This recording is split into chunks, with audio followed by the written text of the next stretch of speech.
Please take your seats and silence your phones. The session will begin shortly.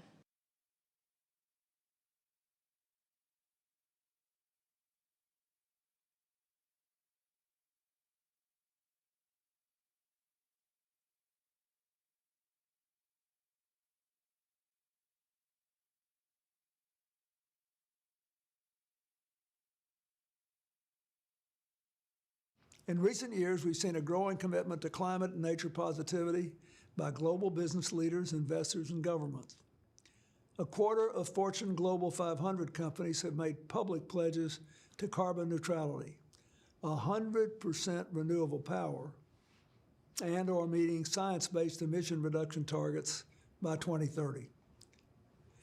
This is extremely positive, but change will not happen without empowering the small-scale farmers and business owners, also crucial to economies in developing countries. Smallholder farms, typically smaller than 5 acres and supporting a single family, support almost 2 billion people in developing countries. Because they require less industrial input, they are critical to improving food security and sustainability where they operate.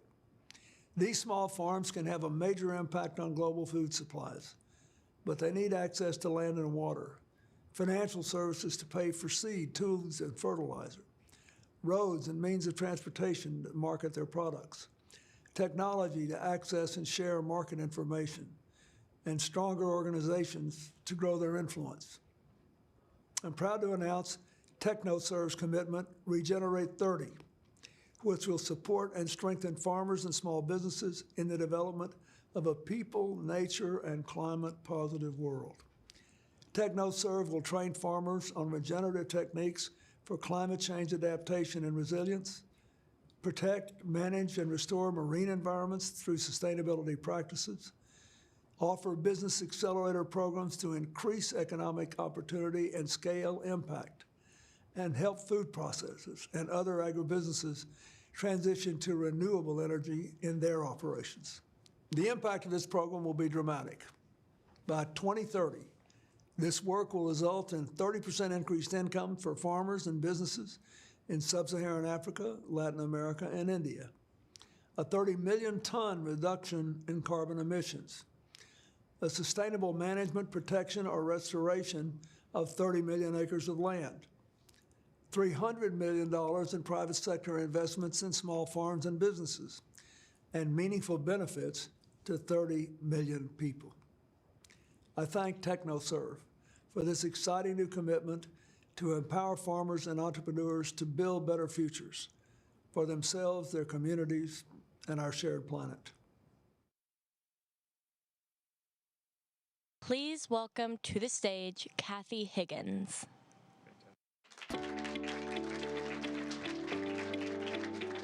Thank you, and hello, everyone. I'm Kathy Higgins, the CEO of the Alliance for a Healthier Generation, and before our distinguished panel gets started today, we have 3 commitment announcements to make, for which Healthier Generation is one. But first, to get started, let me welcome Jahil Oliver to the stage from Hello Tractor. Jahil, welcome.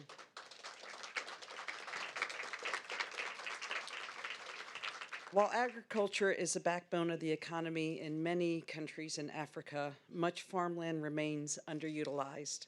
Structural barriers, growing populations, climate change impacts, and poor access to capital and equipment have caused productivity to stagnate. Farmers are struggling to both grow their businesses and improve the quality of agricultural products. One major factor is keeping productivity low is a lack of access to equipment. Tractors are expensive to own, and many smallholder farms, typically run by rural women, are unable to access financing. Hello Tractor works in 14 African countries, selling fleet management software and an equipment booking app that allows farm equipment owners and farmers to connect directly. Today, Hello Tractor, partnering with John Deere, Heifer International, and others, is committing to scale its pay-as-you-go program to finance tractors to 250,000 small farms across Kenya, Nigeria, and Uganda. The program will prioritize farmers who are unbanked, women in rural areas, and young people. In addition to enhancing access to financing, Hello Tractor will work with local partners to provide access to climate smart practices and conservation services, as well as insurance, fertilizer, seeds, and irrigation to boost productivity. Strengthening the agricultural sector in many of the poorest and most climate vulnerable locations is critical to achieving economic growth and sustainability. Thank you and congratulations.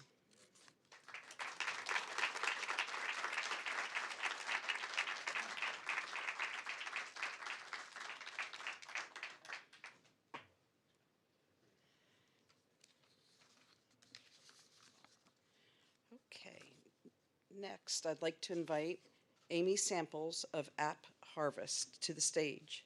Welcome, Amy.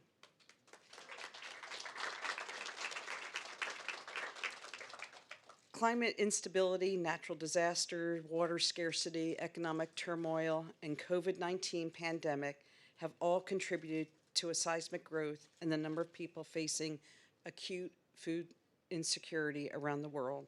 And the United States is not immune, with the distance to ship imported produce presenting an additional complication here. At the same time, steep declines in coal power generation and employment in Kentucky have decimated many rural, underserved communities that relied upon the food industry for livelihood. The two challenges together are calling to action to improve lives, communities, and local economies. App Harvest and team of regional partners are committing to establish an AppTech hub in Central Appalachian that will provide agricultural education and workforce development programs. App Harvest will prepare workers displaced from coal and other declining local industries to access living wages through agricultural jobs. The programs will emphasize high-tech agriculture and STEM education and target high schools with existing programs to scale its impact. App Harvest commitment will grow an early proven model of success by adding partners, curricula, and shared operating systems and student exchange programs. This commitment will expand both the reach and the impact of App Harvest's earlier work. Congratulations and thank you.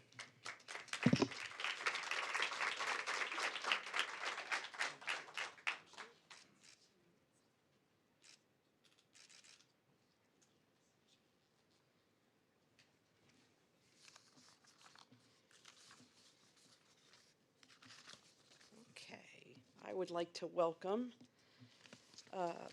Bibby Wu of Del Monte to the stage, please. It's a pleasure to introduce my own commitment with you, Bibby. With 11 million children in America living in households without consistent access to adequate food, meals, and snacks provided in schools are a critical resource. On a typical day, almost 15 million students eat school breakfast and almost 30 million students eat school lunch. Most of these students are low income and qualify for free and reduced meals. The COVID-19 pandemic had a profound impact on communities that rely on schools to enhance not just learning, but whole child health. Studies show that students who eat a school breakfast have better attendance, better performance on standardized tests, and are much more likely to graduate high school. In short, school meals alleviate food insecurity and poverty and support good nutrition, improved health outcomes, and boost learning. Today, the Alliance for Healthier Generation is partnering with Del Monte Foods to reach 7.5 million students and their families through Nourishing Families by Nourishing Schools program. This is one part of Del Monte's $5 million commitment over the next 10 years to support organizations focused on health and wellness of youth and communities. The program will engage with 10,000 schools K through 12 throughout nationwide to enhance food access and nutrition, develop social and emotional learning skills, and encourage whole health at home. Viewing schools as a critical place to access food and develop healthy habits, the commitment will target improved physical, mental, and social well-being. Resources will be distributed to families and community partners largely in under-resourced communities to improve food access and security. And a digital campaign will help families make healthy choices and reduce obesity. This commitment is a meaningful step in advancing health equity nationwide by giving young people the resources they need to thrive, regardless of where they live. Thank you, Del Monte.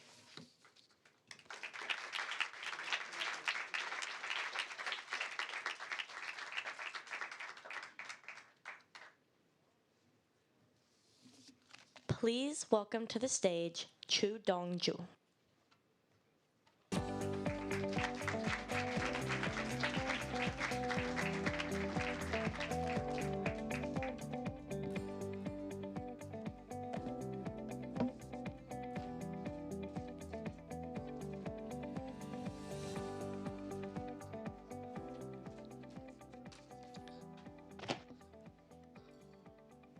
Good morning, ladies and gentlemen, excellencies.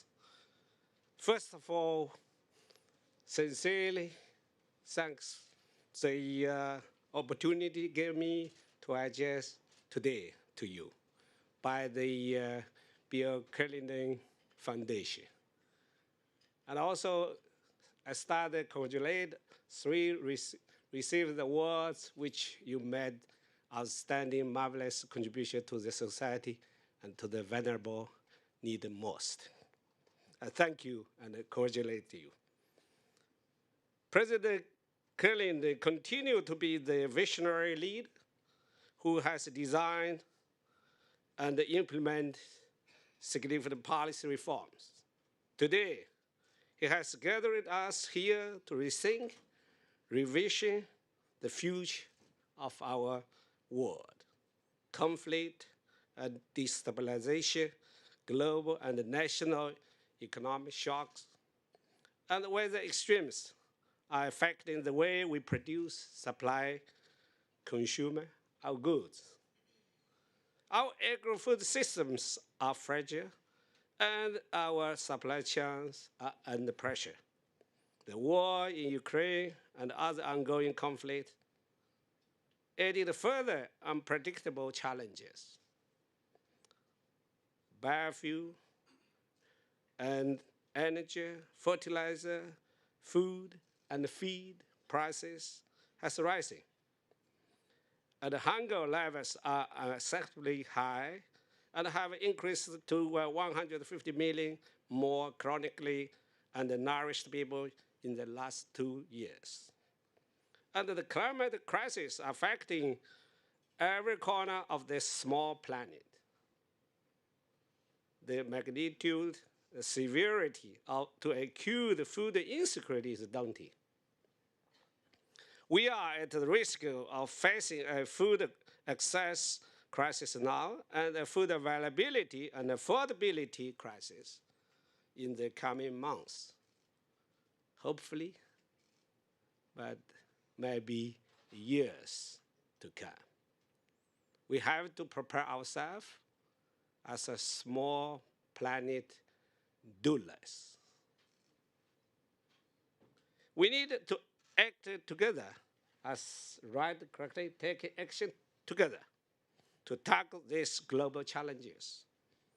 As a scientist, as a son of smallholding farmers, I have witnessed how agriculture can be a vehicle of transformation and a fundamental part of the solution. The Food and Agriculture Organization of the United Nations must do more and better with your support. Leading international efforts to assist members for world free from hunger. Our focus is on transforming agri-food systems to be more efficient, more inclusive, more resilient, and more sustainable for better production, better nutrition, better environment, and better life for all, leaving no one behind. The FAO Strategy Framework 2022-31 prioritizes this transformation across all our work in support of members on the 2030 Agenda for Sustainable Development. Ladies and gentlemen, allow me to touch on the commitments of action that we brought us here today. First, the climate crisis knows no boundaries. The agricultural sector has been impacted the most by climate-related disasters. FAO is focused on investing data-based solutions in resilience by helping farmers to anticipate, be prepared and equipped before disaster strikes, and be resilient when they have to face it. We know that investing in agriculture and rural livelihood is 7 to 10 times more cost-effective and sustainable than direct food assistance. Yet, only 8% of all global food security funding in emergencies goes to the assisted agricultural production. Displacement due to the natural disasters and the climate crisis is not a choice. People are forced to migrate to try to escape the poverty, threats to their livelihood, and the disasters. This global crisis is pushing over 100 million people who are displaced to the brink. We need to invest in long-term solutions that provide the most vulnerable with hope, opportunities, tools, resources, and accessibility to feed themselves and their families. FAO does this through the people-centered approaches that build a resilient livelihood and enable their self-sufficiency. The second is health equity from a food perspective. Food is a basic human right.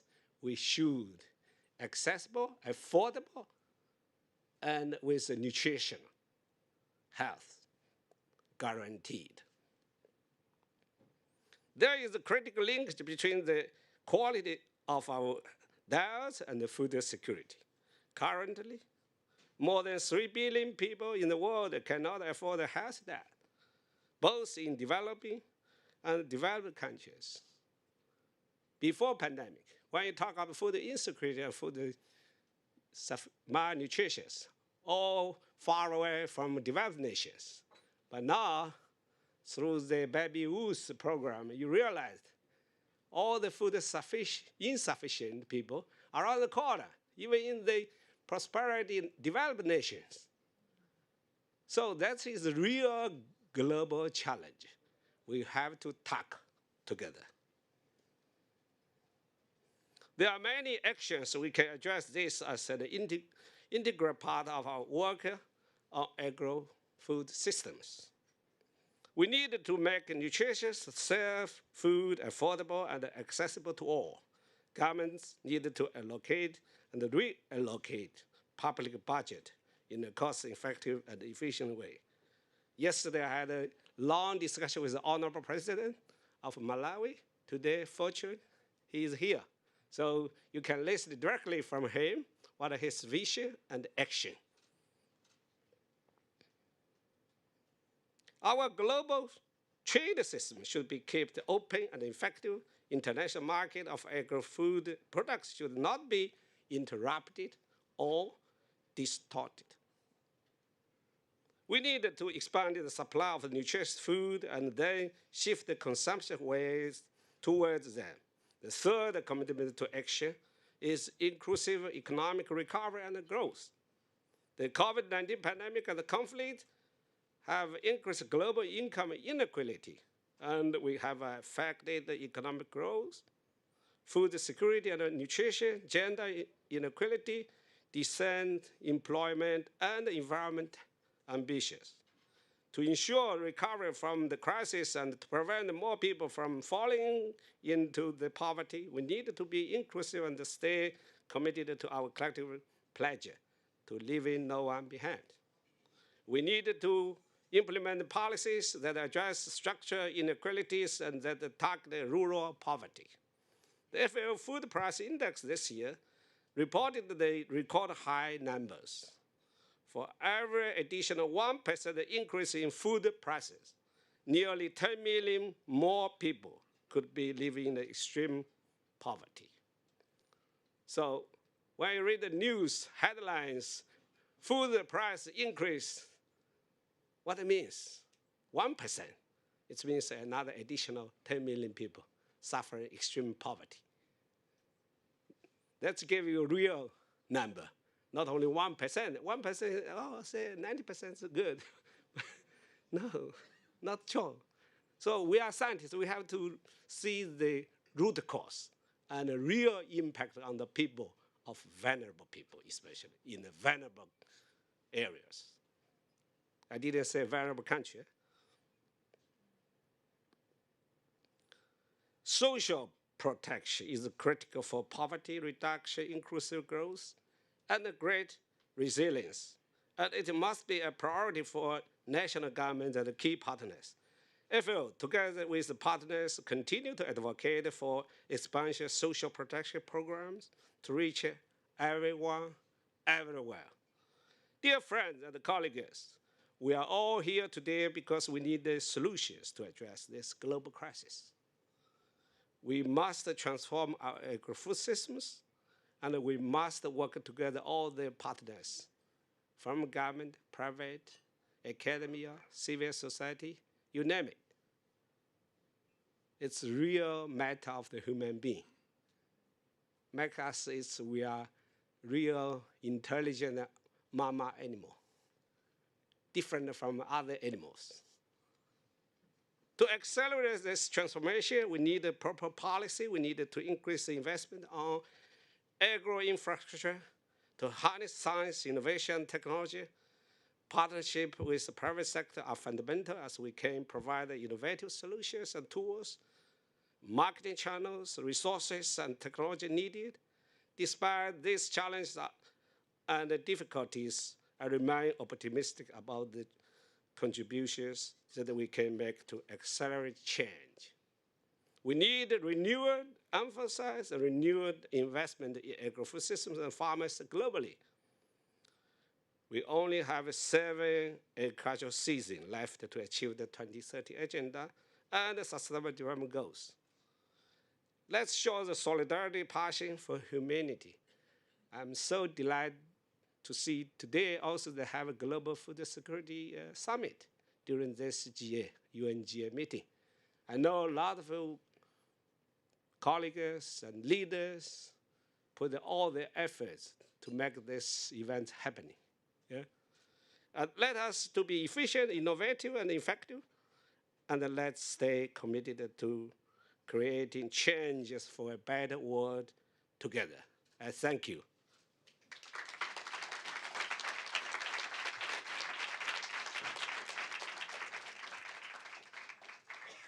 Please welcome moderator Cindy McCain.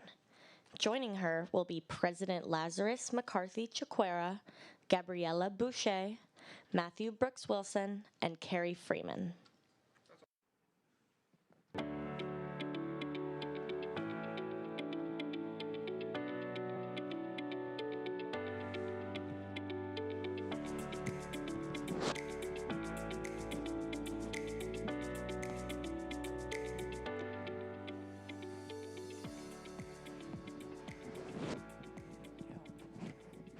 Hi, I'm so grateful that all of you are here today, and I want to thank the Clinton Global Initiative particularly for inviting me to be here on behalf of not only this issue, but also on behalf of the people around the world that cannot feed themselves today. First of all, if I may just say just a couple things before we get to this very esteemed panel. We're in a crisis right now, and I'm not telling you anything that you don't know. But for the most part, what we're dealing with is a choice between emergency assistance and long-term resilience. So those are going to be the main topics today and what we talk about. And more importantly, I'm going to add another little one in there, and that's water. So I'm grateful that you're here, and we'll get started, if I may. If I first may, I'd like each of you to introduce yourselves just briefly, if you might, and so people know who you are and what you're doing, if you wouldn't mind. Mr. President? My name is Lazarus Chakwera, President, Republic of Malawi. And I'm leading a nation that has a vision to become an inclusively wealthy, self-reliant, middle-income nation by 2063. Thank you. Fabulous. Good morning, everyone. Very pleased to be here. My name is Gabriela Boucher. I'm the Executive Director of Oxfam International.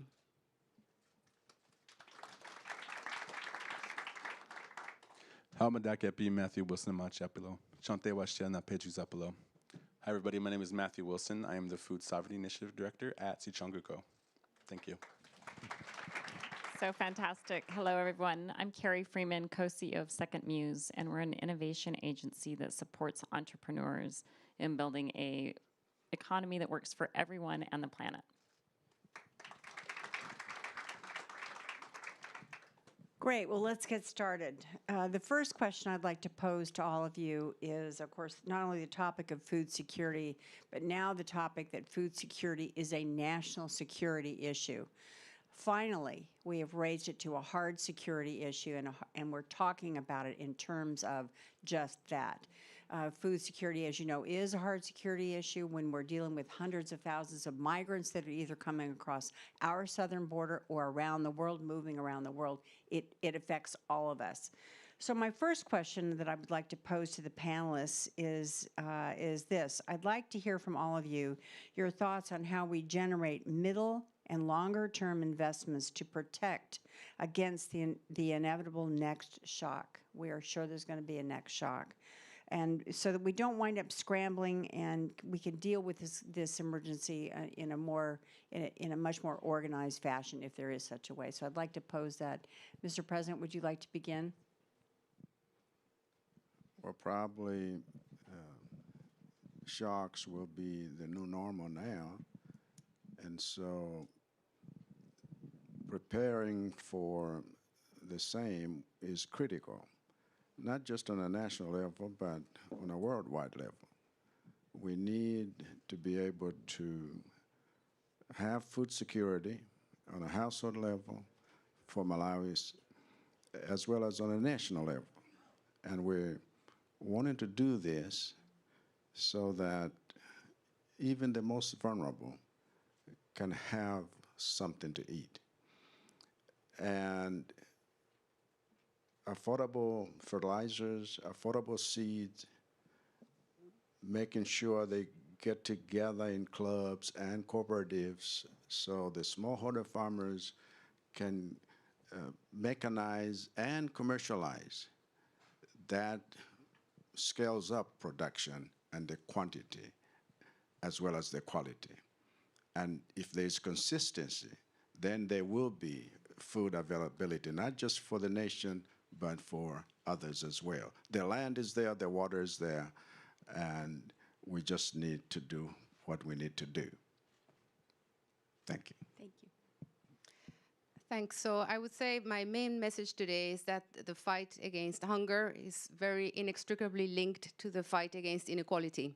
And of course, we talk about the shocks that we are experiencing now, of course, the COVID-19 pandemic, also the war in Ukraine. But in reality, there was already a long-term trend showing increase in hunger. So the food prices have been at the highest before the Ukraine war started for the last 10 years. So it was already a trend that was developing. And of course, the whole food system is shaped in such a way that is very fragile. And these shocks have much higher consequences as a result of the way in which the whole system is set up. And it's a very unequal system. So we have at the top, and in our research, Oxfam has shown how during the pandemic, there were 62 new food billionaires that were created during that time. So there's active concentration of wealth at the top of the food system globally. And then on the other hand, we see that smallholder farmers that have been mentioned already today are unfortunately themselves suffering from hunger and because of the levels of lack of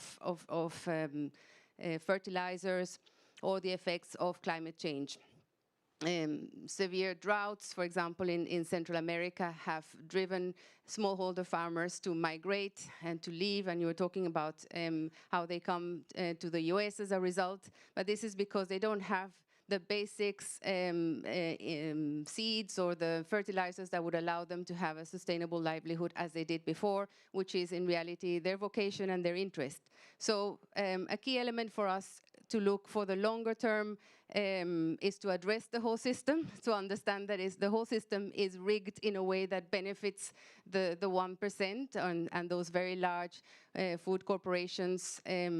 And we know some of them, 4 large corporations control 70% of the food market. So with that, it needs to be addressed in terms of breaking down monopolies and also introducing windfall taxes, especially in the food systems. Windfall taxes are being discussed in different places at the moment. The European Union is discussing windfall taxes, so understanding that these excessive profits that have been made during the pandemic time need to be addressed. If they are addressed also in the food systems and the extreme accumulation, there will be resources to invest in ensuring that smallholder farmers have the required resources to have sustainable livelihoods. And long term, so these windfall taxes are a short-term reaction to the crisis, but long-term wealth taxation is one of the ways in which resources can be mobilized so that the long-term solution is ensuring that smallholder farmers have regular resources. I would say my message is what we did in Rosebud is really focusing on less on food security and more on food sovereignty. We know that, it's important to have enough food to eat, but it's also important to know where your food is coming from, who's growing it, what methods go into producing your food, and also who it empowers, what communities it empowers. Our work also starts off with the simple idea of that we are Lakota, and with that, we believe that we have to create a better world for future generations. So having that notion or that concept of always thinking 7 generations into the future and how the decisions we do today affects those that are yet to come really puts a big responsibility on us and how we make our decisions and how it's going to affect the future.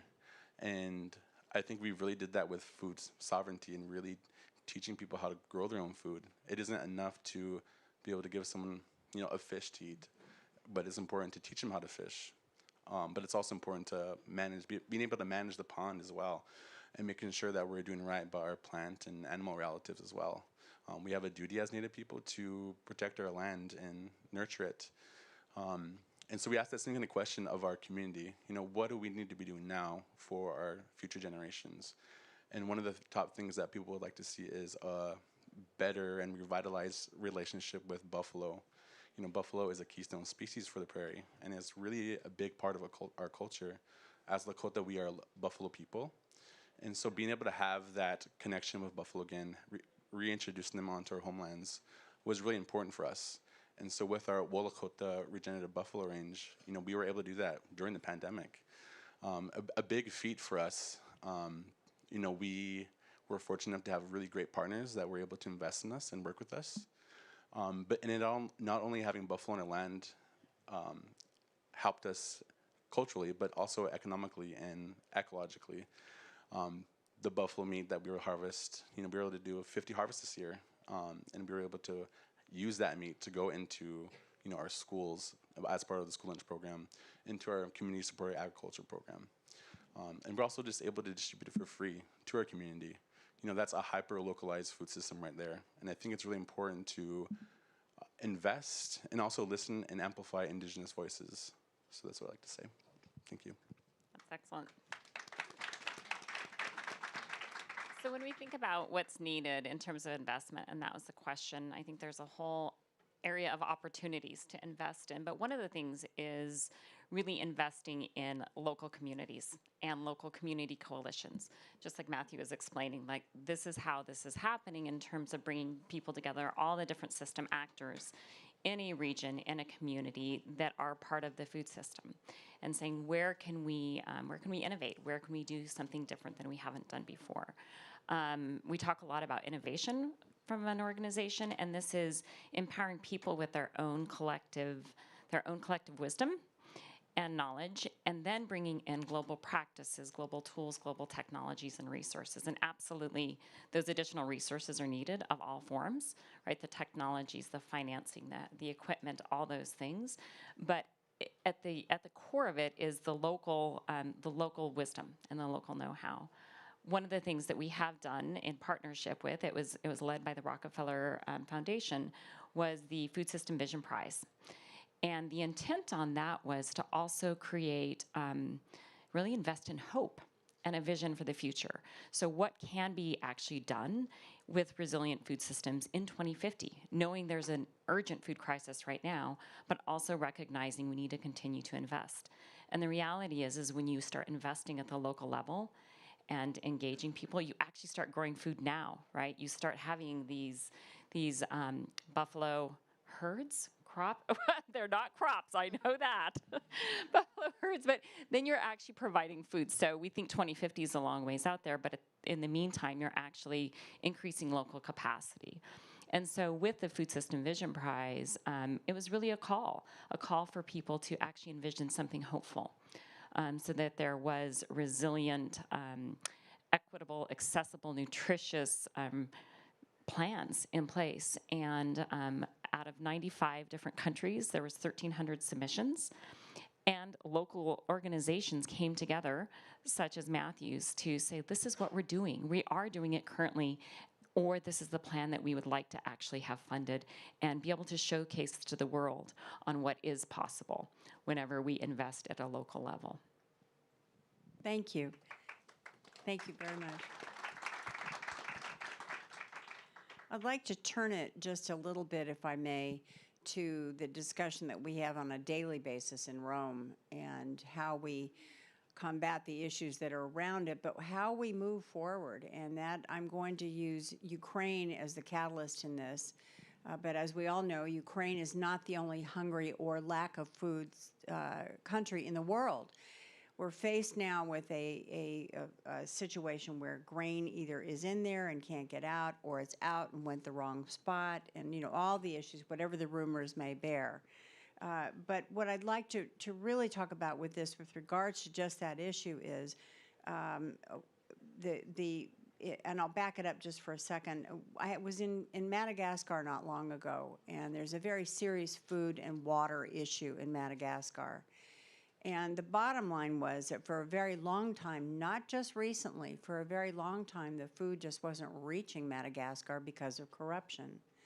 And so I'd like to hear your thoughts on how we deal with and how we can work with and work around situations like this that really stop a lot of the food flow internationally and all the things that are surround that. And not only that, but not only how we work with it, but how we combat it, more importantly. And Mr. President, would you like to start? We have vowed in our country to fight corruption. We said this is our enemy number one, and it's not wanted anywhere. In the streets, in the offices, in the corridors, or in the villages, in the cities, and in government institutions. Because this really, if you look at lives that get lost through that, when you look at children that suffer because of that, when you look at women that are at the receiving end of services that should have been there and are not there, then you look at the toll that corruption does bring to a community or society. And we want to deal with it. These matters to do with productivity. Sometimes productivity is less or less quality because of corruption. And so we want to be able to scale up in order for us to give hope to those most vulnerable, women and children, and young people particularly. We have large projects that look at, how we can have irrigation schemes, particularly along the lake, one of the largest freshwater lakes in the world, and valleys that are fertile. The Shire Valley Transformation Project, funded by the World Bank, is one such project that would be one of the largest in Southern Africa. It will work if we root out corruption, because some of these things do not get done fast enough, or when they're done, they're not good enough. And so we have vowed to deal with corruption, and we are. Maybe another angle to look at is of the climate crisis and the effect it is having on some of the most food insecure communities. So I was in Somalia some months ago, in Somaliland, and visiting the communities and, you know, speaking to the pastoralists there who have, of course, for generations adapted and managed extremely harsh conditions. And I think they are the masters of resilience in a very difficult environment. But now, because of the climate crisis, they're experiencing really devastating droughts that they have never before had to face. So now 4 different rainy seasons that have failed, and the worst drought in half a century, which continues and may become even the worst ever for that area of the world. So in those conditions, even those coping mechanisms that have been in place and have made them so resilient are no longer working, and they're meaning people having to migrate. But in fact, because of the extent of the droughts, it's no longer possible to find safe places. So that's where another part of the intervention has to happen. Is there's a high correlation of climate hotspots, or areas that are really affected by climate change, and extreme hunger. And we published a report on that last week. And for that, there needs to be adaptation funding that is really channeled to those areas. So there is adaptation to these new conditions that have not been experienced before. And in the cases such as the pastoralist in Somalia and others, maybe also consider is loss and damage of a complete way of life, of a culture that has been there for so many centuries. So that is part of the equation of what needs to be in place to ensure that there's food security, is to understand the extreme effects of climate on those areas and how adaptation funding must reach them. And those 10 countries that we were looking at that have the highest increase in hunger and that are also climate hotspots account for a large percentage of people in severe hunger conditions, and are also the least responsible for the climate situation that we're all experiencing. So less than 1% of the climate warming comes from those countries, whereas the G20 accounts for around 80%. So how do we consider this is reparation funding that needs to come and really understand to what extent livelihoods are being affected now in the longer term? I think a few things come to mind for me. I think the first one is, I think having conversations around solutions. I think indigenous voices especially, you know, are never invited to the table around those discussions. So I think really inviting people like that, also having producers and farmers at those kind of conversations as well. People on the ground doing the actual work, I think is really important to have their voices being heard as well. I think the second thing is really talking about investing in indigenous communities as well. I think a lot of times people forget that we had a robust and vibrant food system that worked for us and was in concert with nature. And you know, that was taken from us due to colonization. And we're trying to reclaim some of that back and realize how that works in the 21st century. And I think indigenous people have the solutions at the local level, and I don't think oftentimes they're heard. And so I just think being able to invite them to the table and hear them. And also with Buffalo, I don't think that's, you know, transferable to a lot of our other communities across the globe. But I think being able to listen to what indigenous people have to say and what they think their solutions should be for their own community, I think anybody could do that.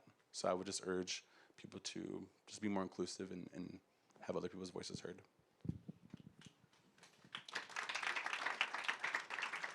When we think about all the complex issues facing the food supply chain, corruption being one of them, all sorts of different types of waste all along, you could say corruption's a type of waste. You could also say that how do seeds get distributed, all of these types of things, whatever it may be, food distribution in general. I would say take a deep approach to understanding the system, right? So listen. So listen to local people, but really, really understand the system.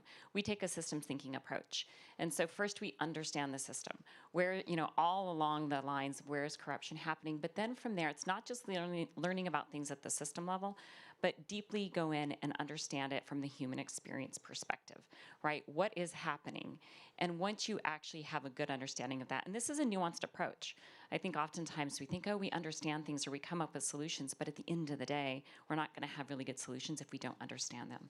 We've been in rooms of experts that have dedicated their lives to the food crisis, and when you start to really listen and deeply understand all the different dynamics to a problem, whether that's food corruption or whatever it is, you start to see where things are falling apart. Where are there gaps? Where's there gaps in data? Where there are trust issues? Where's there transparency issues?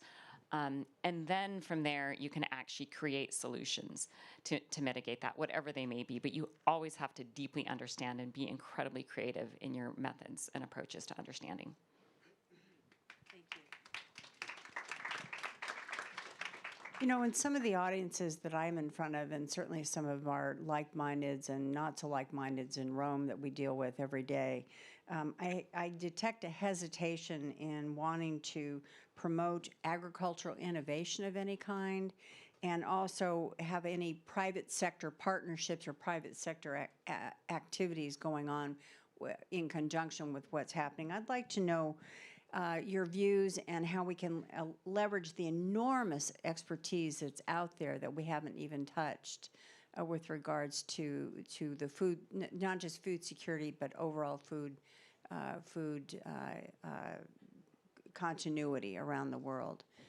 Would anyone else like to? I keep handing it to you first, Mr. President, but if you would like to take it, you may. Otherwise, I can.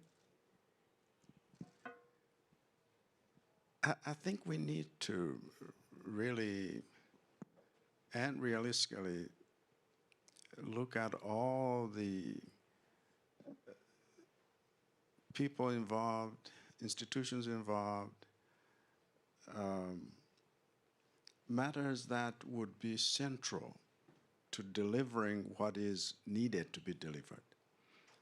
And so when you're talking about the importance of making sure that everyone has food, then let's forget some of the other things that we concentrate on to make it more difficult for people to have that. The crisis that we have been describing should be opportunities that will bring to us new ways of handling issues, innovative ways. The young people are so full of ideas that sometimes we just spend time talking about ideas rather than just take one and implement it so that then the next day we can follow another one. Because too many times there are so many experts, everyone arguing against everyone else until nothing gets done. And we just need to say, let's do it. A coalition of people in action. So that's why I like this theme, because we need to go beyond just conferences, consultations, and sharing of ideas. We need to implement the same. And that's what we're challenging communities in Malawi, whether they be at the highest level, universities, or at the lowest level, local communities. Let's find solutions, let's do it.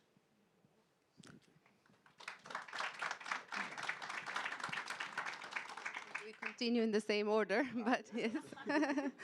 Yes, but maybe one area that we haven't mentioned so much is the gender dimension of all of this, and one concrete action that can be taken where women represent 43% of laborers in the agricultural sector, but only own less than 15% of the world's land. So that work on ensuring that women have access to owning the land and having the possibility of having better returns on their own work on the land is very important, but also all the work on the culture norms and the cultural systems that have meant that over time women and girls have eaten last and less. So even if we reform and we achieve many of the things that we're talking about here, food may be reaching families, but in the end still maybe many of the girls that are growing up malnourished or not having all the food that they require. So how do we also become innovative about those gender norms that have kept women back, and that really, how do we ensure that land ownership and valuing women and girls is central to all these food systems work, so that in the end it benefits those girls and women who should be at the center of all our action.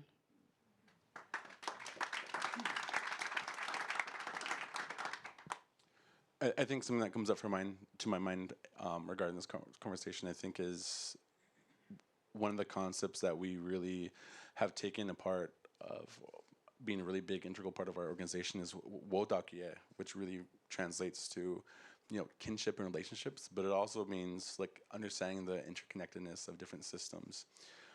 And so when I think of our work, I don't think of it just being food systems. It's more than that. And our 7th-gen vision is more than that. It's also talking about cultural revitalization and healing. And I think for us, we really applied regenerative agriculture, which is one of the buzzwords nowadays as people hear, is, that's something that indigenous people have been practicing for time immemorial, and that is an appropriation of indigenous practices. And so we've really looked at how we treat the land and really viewed it as a relative, as like a living thing. And when you think of it that way, you respect in a different way, you treat it in a different way. And I think if we all did that, I think there would be so much more solutions that we'd be able to think of together, and I think the world would be in a much better place. And so I think I urge you all to really rethink that way and to challenge yourself, and also just to, again, bring those voices back up to the table.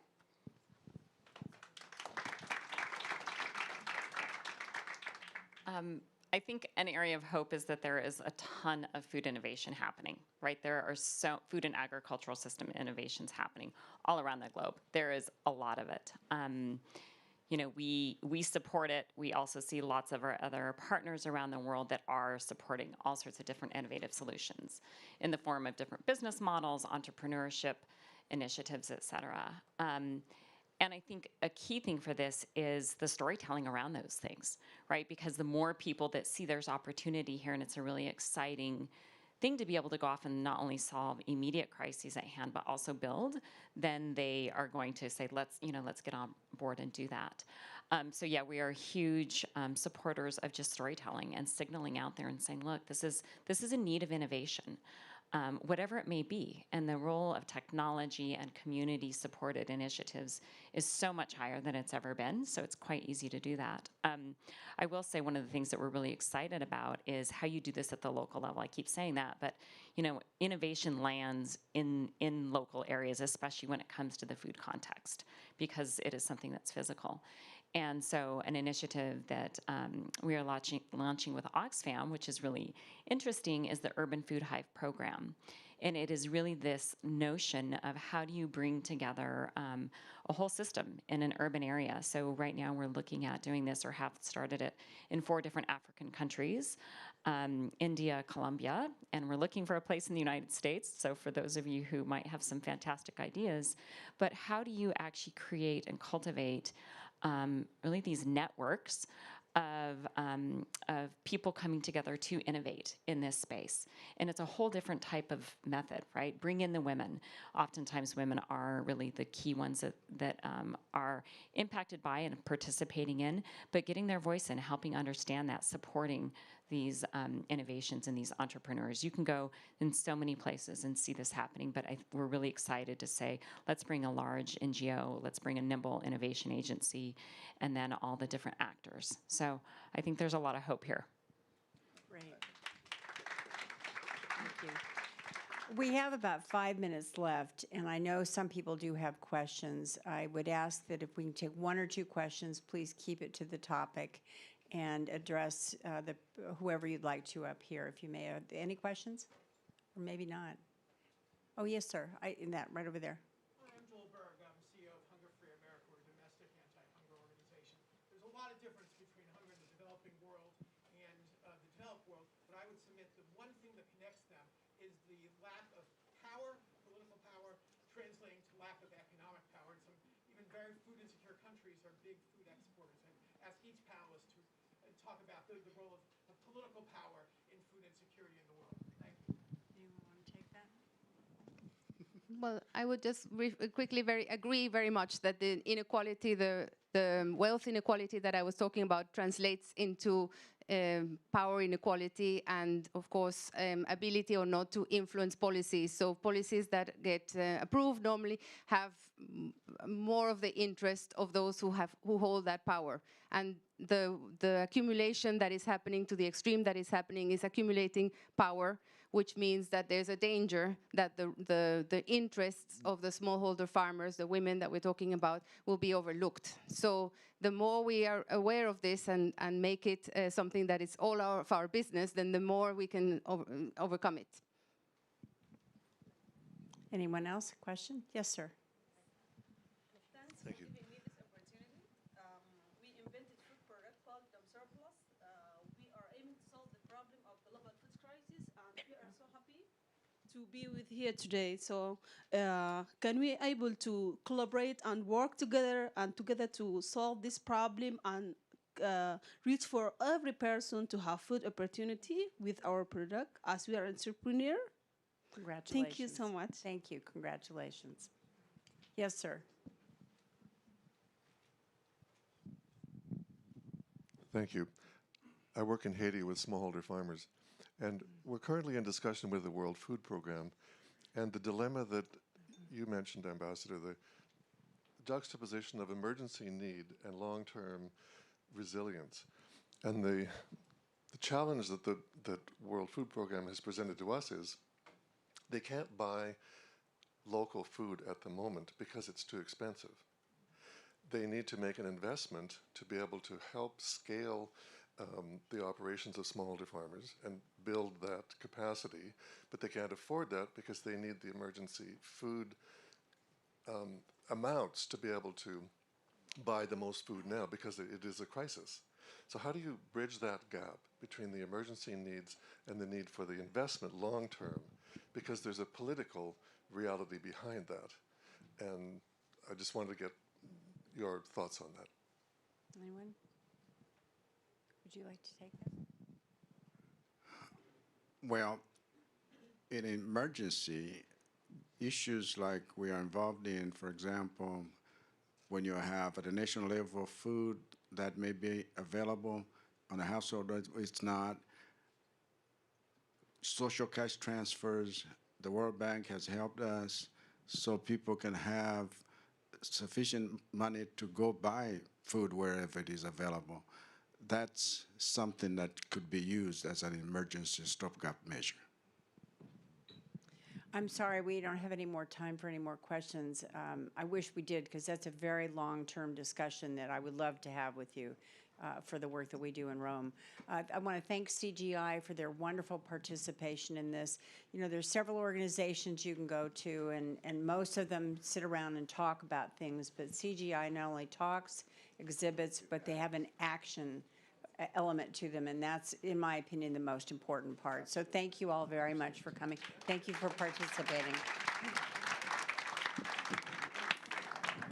Now we welcome Kirill Dumoshev.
Now we welcome Kirill Dumoshev.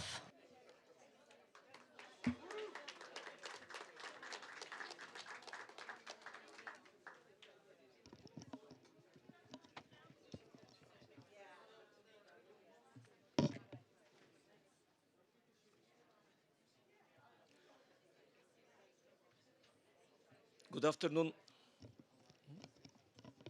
Good afternoon, esteemed guests of this bold global initiative.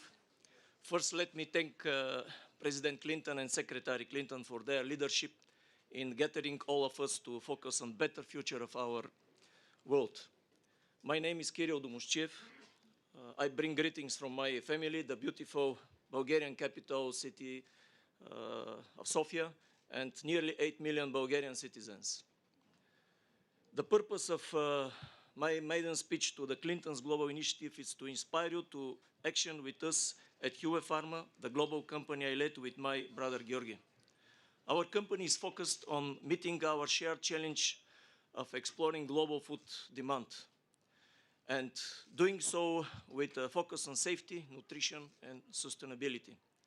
Our companies are proud to be among the first to carry grain out of Ukraine after its ports was reopened. Something to do, we hope, for a return to peace in our region.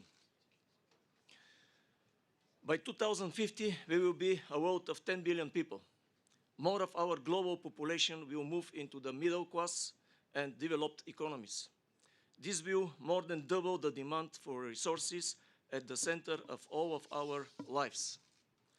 Meeting this demand requires innovation, collaboration, and long-term thinking. Through our family businesses, we are doing our part to meet these challenges in 3 ways. A focus on ensuring animal health as we meet exploding demand for protein. Innovating to meet the changing needs for modern farmers and food producers. And developing and refining products and processes with sustainability at the core of our work. First, no matter of our individual dietary choices, we know that animal proteins are central to the diets of most human beings. And so we must ensure only healthy animals feed the world. Huvepharma works to provide veterinary pharmaceuticals and feed additives for livestock, helping farmers to keep our most central source of protein healthy. One of the ways we are innovating to meet future demand and prevent global food supply disruption is by aligning with our food-producing partners to develop long-term solutions to significant threats. For example, the last decade has produced multiple disruptions to animal feed markets, creating global ripple effects on supply and cost of food. A key innovation came from research on raw materials which were not used in current animal feed practice, such that we can create a more sustainable and resilient animal feed supply. In response, Huvepharma developed enzymes with multiple advantages. For example, our innovative non-starch polysaccharides make previously unusable fibers digestible as animal feed. Other enzymes we develop are helping to lessen use of phosphates, reducing environmental pollution and farmer costs. The overuse of inorganic phosphates is a source of significant environmental impact and opportunity to move toward more sustainable sources. Our goal in sharing these 2 examples and others is to raise awareness of the opportunity in use and reuse of feed ingredients that make it possible for farmers to raise their animals through periods of disruption, keeping food available to the most at risk while reducing impact on our environment. We strongly believe further improvement in livestock production is possible and beneficial. As a company, we continue to invest in developing new and improved enzymes, specialty feed additives, and probiotics to meet this global need. While meeting the demand for animal protein, we must also invest to develop alternative sources of key nutritional ingredients. One example is the production of algal-based omega-3. Our company, Huvepharma, is producing omega-3 rich oils through microalgae fermentation, all without processing fish to collect the oils. Our technology produces the same key nutrient as fish oil through fermentation. It doesn't interfere with the natural ecology of the oceans. and it's free from heavy metals, nanoplastics, and other contaminants. Currently, millions of tons of fish are needed to meet global demand for omega-3. The environmental advantage of using algal oils produced by fermentation is a global opportunity to sustainable power human and animal nutrition. As you have heard, we are innovating with sustainability at the center of our business. As part of our commitment to reduce our carbon footprint, we are investing to increase the use of renewable energy across our companies, all with the goal to becoming carbon neutral. Huvepharma sustainability initiatives include increasing energy efficiency and investments in multiple renewable energy sources such as solar, green hydrogen, and geothermal. Our first investment was in a 25 megawatt producing solar plant in 2021. We will reach 190 megawatt by 2023. Additional investments will increase this capacity to 300 megawatts, aligned with our ambition to achieve the goals of the Paris Climate Agreement. These investments prove that sustainability and profit can go hand in hand. Business, government, philanthropy, and NGOs have a role to play in helping the next generation have better chances at a good and healthy life. We believe, like you, that safe and healthy food and healthy environment are central to those goals. Thank you for your attention and for the opportunity to share my views and commitment with such an eminent audience of global leaders. Thank you.